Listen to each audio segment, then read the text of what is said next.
sa halagang 12,000, meron ka ng motor. Meron silang available dito sa halagang 14,000 mga karepo. So yan, sa mga naghahanap din ng Suzuki Smash 18,000. Ito, mga karepo, kung magustuhan nyo man to, sa halagang 10,000 lang, maiuwi nyo na to. Hanap dyan ng Smash, ito 14,000 lang mga karepo. Ito, pinakamababa nila ng TBS XL is nasa 7,000 lang mga karepo. Yan dudukutin mo na lang sa bulsa mo sa halagang 7,000 mga karepo.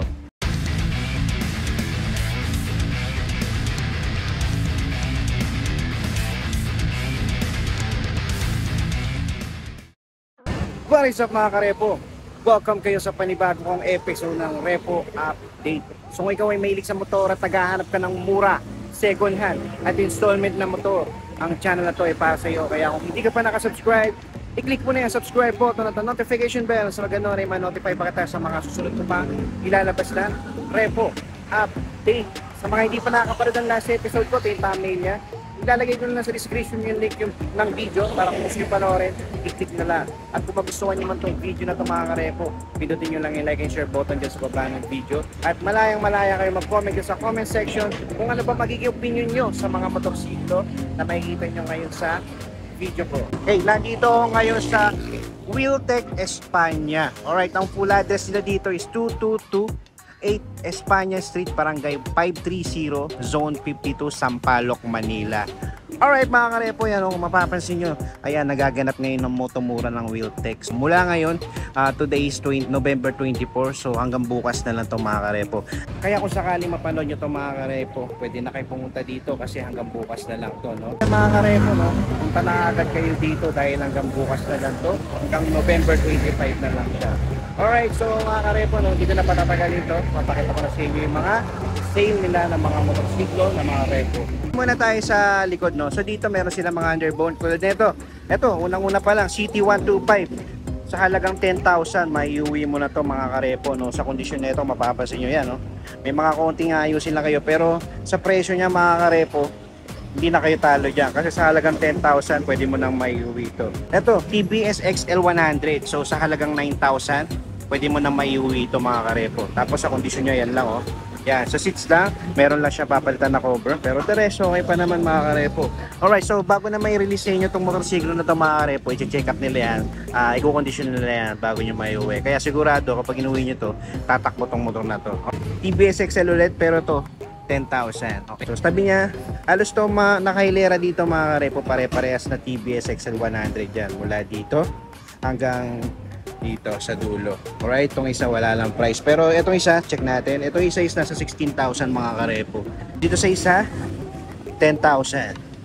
Sa mga naghahanap dyan ng motorsiklo, ito pwede nyo na pang service to mga karepo. Pwede na yan. Yan, pwede nyo, pwede rin sa negosyo. Kung gusto nyo, pwede nyo panghatid sa mga estudyante, sa mga anak nyo, pwede yan. Papasok sa trabaho, pwede rin. Ito, pinakamababa nila ng TBS XL is nasa 7,000 lang mga karepo. Itong isa is nasa 10,000 din. Yan, sa mga naghahanap dyan, no, na budget meal na motorsiklo, ito, meron kayo pagpipilian dito.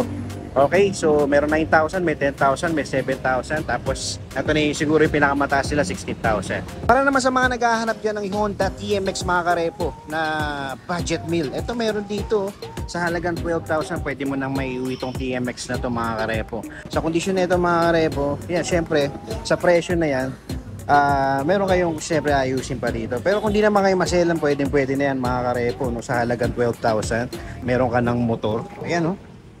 Yan, sa mga naghahanap yan ng TMX 125 na Honda, meron dito. Mileage niya is nasa 55,000 lang. Mga karepo, yan, Honda TMX 125 uli. Yan, pagkatabi sila. Ito naman, halagang 13,000.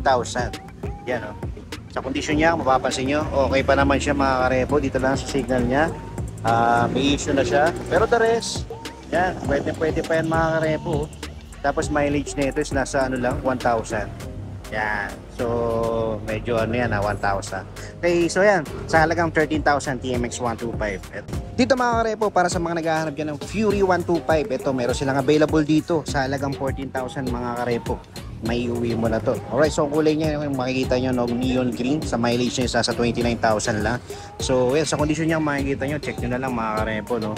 Sa headlight niya, signal niya, wala pa naman basag. The rest, okay pa naman, pati sa gulong mga karepo. Yan, sa mga naghahanap dyan ng Fury 125, ito, 14,000 lang mga karepo. Dito naman mga karepo, sa mga naghahanap dyan ng Suzuki Smash, eto, sa halagang 18,000, no? Yan. So, ang issue lang nito mga karepo, kung mapapansin nyo dito sa headlight niya, no? Pero the rest, okay pa naman, no? Yan, no? Yan, 18,000, pwede na kayo magkaroon ng motorsiklo. Yan, Smash. Sa mga naghahanap dyan ng Smash, ito, dito lang, may mga issue dito. Pero sa mileage nito is nasa 9,000 lang mga karepo, tinakbo nito. Yan. Dito naman banda mga karepo, kung mapapansin nyo, meron ditong scooter, meron ditong underbone din na TBS, Suzuki, tsaka DAS. Yan, TBS DAS, no? Alright, so check muna natin itong Suzuki rito, no? May nakita ako dito, yan, no? SkyDrive sa halagang 20,000, no? Okay na okay pa yung kondisyon nito mga karepo. Papaliguan na lang to. Sa mileage niya, nasa 17,000. Yan, no? Kulay black.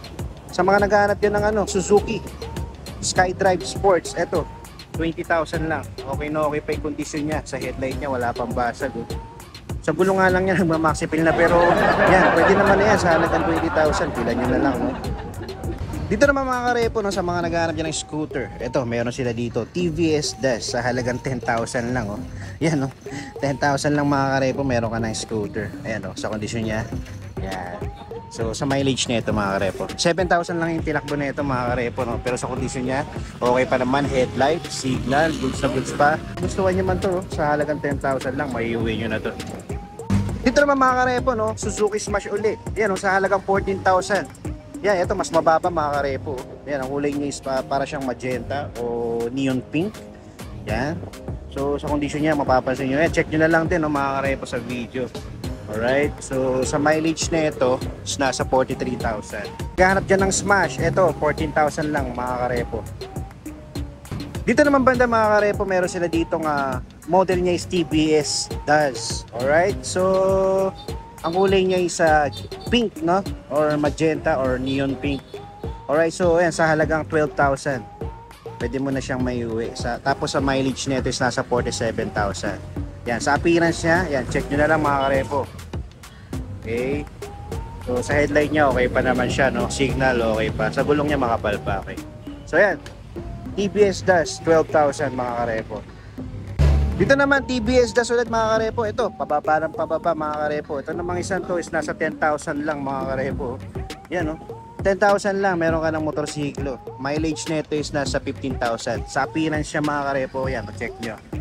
So yan, sa headlight niya, signal okay pa, front fender, sa gulong niya makapal pa. Yan, sa mga naghahanap ng TBS DAS yan, 10,000 lang.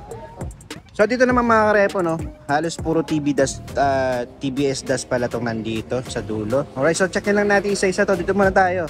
Ito naman, nagkakalaga siya ng 14,000 mga karepo. Alright, so appearance niya, yan, sa headlight niya, signal okay pa naman. Yan dito. So yan, check nyo na lang mga karepo. Sa mileage nito is nasa 26,000. Yan, ito, 14,000 TBS DAS.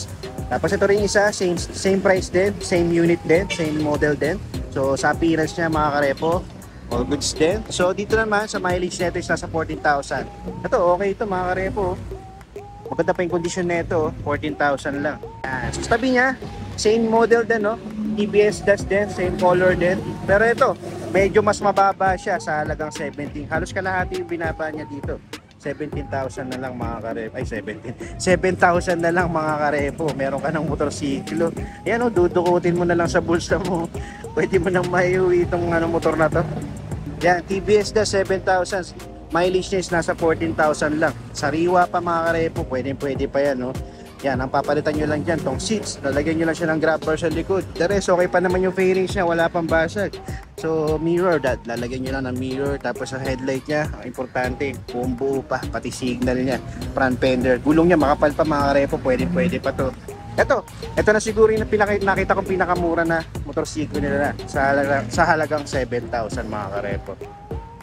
Mga karepo, sa mga naghahanap dyan ng mga motorsiklo na mura lang, so takbo na kayo dito lang. So 2 days sale lang sila dito sa Motomura Wheeltech. Alright, so yeah, kung mapapanood nyo man tong video na to mga karepo, pwede na kayo pumunta dito para maabutan nyo yung sale nila dito sa Wheeltech Espanya. Ayan, meron silang nagaganap na Motomura dito. Yan, ang pinakamababa nila as of now is nasa 7,000. Alright, so yun mga karepo, no? Maraming salamat sa umabot sa punto na to. Hanggang sa susunod na lang mga karepo. That's it for today.